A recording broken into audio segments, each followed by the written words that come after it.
एक वेळची गोष्ट आहे.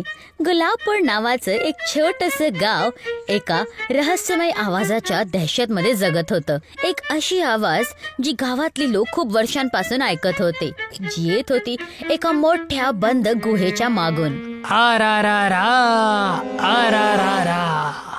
या डरावण्या गुंज आणि विचित्र घटनांच्यामुळे गाववाल्यांनी या गुहेला राक्षसी गुहेचं नाव ठेवलं होतं. पण अंधविश्वासने भरलेल्या ह्या गावामध्ये एक माणूस असाही होता जो ह्या गोष्टींवर अजिबात विश्वास नाही ठेवायचा. त्याचं नाव होतं समीर. आणि माहितीये, ह्या गुफेला असंच कोणी नाही उघडू शकत. हिला तर जादूनीच उघडता येतं. जर आपण जबरदस्ती कोशिश केली तर गुफेतला दानव ओरडणार, आ रा रा रा बूम. अरे काय झालं, सगळे घाबरलेत का? टिल्लू, हे सगळं काय? का सगळ्यांना घाबरवतोय? नाही, ह्या गुफेतल्या कथांवरती लक्ष नका देऊ. असं काय नाही होत. चला अभ्यासावर लक्ष द्या. गावामध्ये पसरणाऱ्या अफवा आणि मुलांवर त्यांची असर समीरला आवडत नव्हतं. त्याने ठाणलं होतं, आता मी हे गुफेतलं रहस्य शोधूनच काढणार. दुसऱ्या दिवस सकाळी समीर गुहेकडे पोचला. अरे बापरे, हे गुफा तर जितका मी विचार केला होता त्याच्यापेक्षाही मोठी आहे. पण ह्याचा दरवाजा कसा उघडायचं? समीरने लाकडाने त्या भारी भरकम दरवाजाला ढकलायचा प्रयत्न केला, पण त्याची ताकद त्याच्यावर हावी नाही झाली. पण समीरने हार नाही मानली. दुसऱ्या दिवस तो मोठ्या अवजारांना घेऊन तिथे पोचला. एका मोठ्या आरीने तो दरवाजाला खालून कापायला लागला. तेव्हा आ रा रा रा, रा रा रा रा. हे काय होतंय? होलो दाई वास्ता बंबोलो खस्तारी, आ रा रा रा, रा रा रा रा. हे ईश्वर, ही कुठली भाषा आहे? हे कशी काय आवाज येतोय? गावातले लोक खरंच तर नाही बोलत होते? समीर घाबरून कापायला लागला. इतकी रागिष्ट भरलेली आवाज त्याने पहिला कधीच नाही ऐकली होती. त्याला काहीच समजत नव्हतं. तो घाबरून तिथून पळून गेला. जे काही मी ऐकलं ते खरं होतं. ती भाषा, तो दानव, न भूत प्रेत दानव सारखा असं काहीच नसतं. तर मग हे काय होतं? समीरच्या मनामध्ये भीती तर होती, पण त्याची जिज्ञासा आणखीन वाढली होती. त्याने हा निश्चय केला होता की ह्या रहस्यावरून तो पडदा उचलणारच आहे. ती पुस्तक, हा, प्राचीन भाषांची शोध आणि त्यांचे अर्थ मिळालं. मी काय ऐकलं होतं?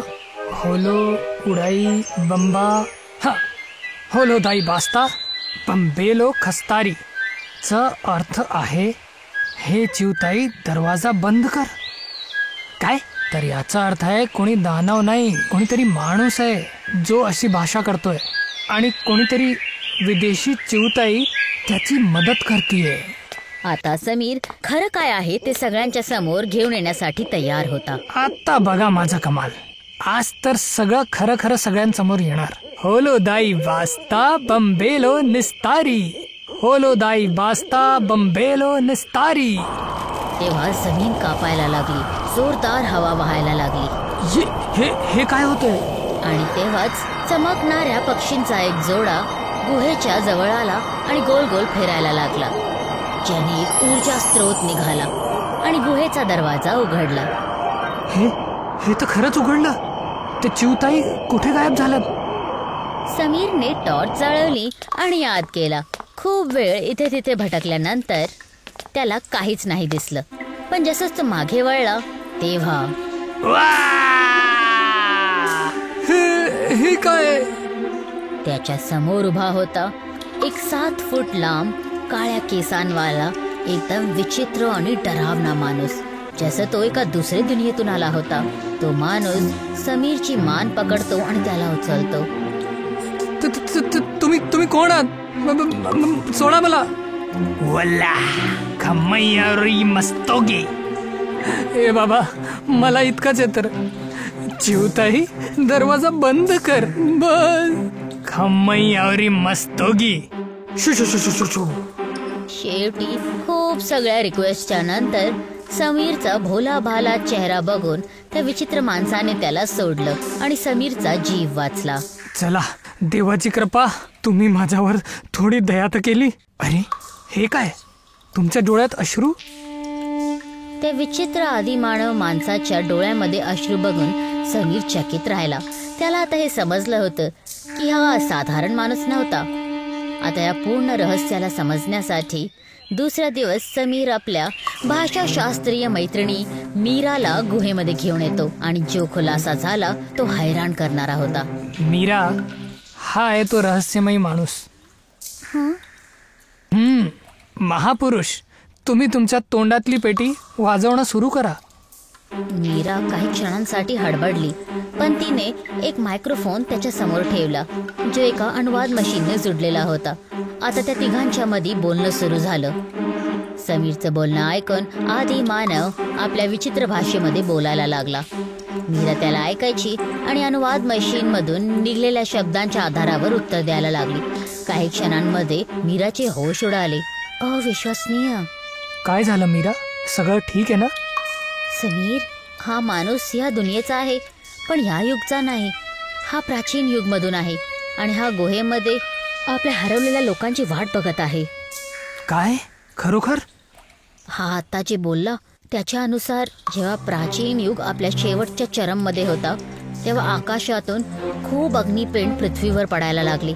लोकांमध्ये अफरातफरी मचली. त्याच अफरातफरीमध्ये हा माणूस ह्या गुहेमध्ये एकटाच अडकला आणि ह्याचं कुटुंब कुठेतरी हरवलं. तेव्हापासून आजपर्यंत ह्याने आपल्या जादुई शक्तीने स्वतःला या गुहेमध्ये बंद केलेला आहे. पण मीरा, तू याला ह्याचे परिवाराबद्दल? हो, मी याला समजवलंय की ते आता ह्या दुनियेमध्ये नाहीयेत आणि हा नवीन युग आणि नवीन लोकांबरोबर आहे.